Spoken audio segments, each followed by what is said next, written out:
दिल्ली का सियासी पारा वाटर टैंकर घोटाले की वजह से अब चढ़ने लगा है।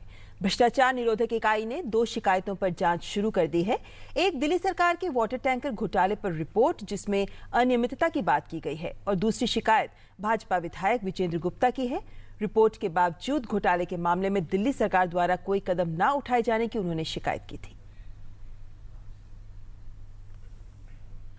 दिल्ली के टैंकर घोटाले में पूर्व मुख्यमंत्री शीला दीक्षित की मुश्किलें बढ़ने वाली हैं। दिल्ली के उपराज्यपाल नजीब जंग ने 400 करोड़ के टैंकर घोटाले की जांच करने का आदेश दिया है। इस घोटाले में शीला दीक्षित आरोपी हैं, क्योंकि जिस समय पानी सप्लाई के लिए ये टैंकर किराए पर लिए गए थे उस समय दीक्षित सीएम के साथ साथ दिल्ली जल बोर्ड के अध्यक्ष भी थी। दिल्ली जल बोर्ड के मौजूदा अध्यक्ष कपिल मिश्रा की शिकायत पर उपराज्यपाल ने जांच की सिफारिश की है। मेरे को ये लगता है कि टैंकर घोटाले की जो रिपोर्ट हमने दी है, ये देश में पहली बार किसी सरकारी डिपार्टमेंट ने सारे सबूत इकट्ठे करके डॉक्यूमेंट बना के रिपोर्ट करके एफआईआर कराने के लिए भेजी है। अब दिल्ली की एंटी करप्शन ब्रांच इस मामले की जांच करेगी।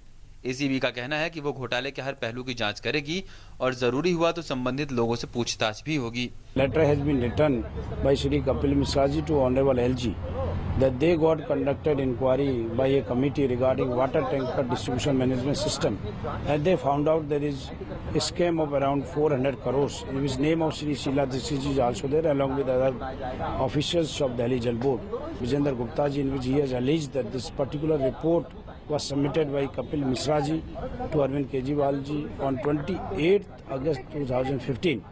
But this no action was taken by them. हालांकि शीला दीक्षित खुद को बेदाग बता रही हैं। दीक्षित का कहना है कि टैंकर खरीदने में हर नियमों का पालन किया गया था और आज भी वो टैंकर इस्तेमाल में हैं।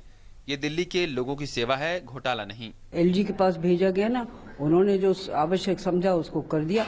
अब जब एसीबी फैसला करेगी तब उसके बाद में जवाब देंगे। आरोप है कि 2012-13 में दिल्ली जल बोर्ड ने 3 कंपनियों को 385 टैंकर किराए पर देने का ठेका दिया, जो पहले से 3 गुना कीमत पर था। शीला के इस फैसले से दिल्ली जल बोर्ड को 400 करोड़ रुपए का नुकसान हुआ। उस वक्त शीला दीक्षित दिल्ली की मुख्यमंत्री के साथ साथ दिल्ली जल बोर्ड की अध्यक्ष भी थी। वैसे इस मामले में केजरीवाल सरकार भी आरोपों के घेरे में है। बीजेपी के नेता विजेंद्र गुप्ता द्वारा बार बार इस मुद्दे को उठाए जाने के बाद दिल्ली सरकार ने जल बोर्ड समिति की रिपोर्ट को जंग के सामने पेश किया था।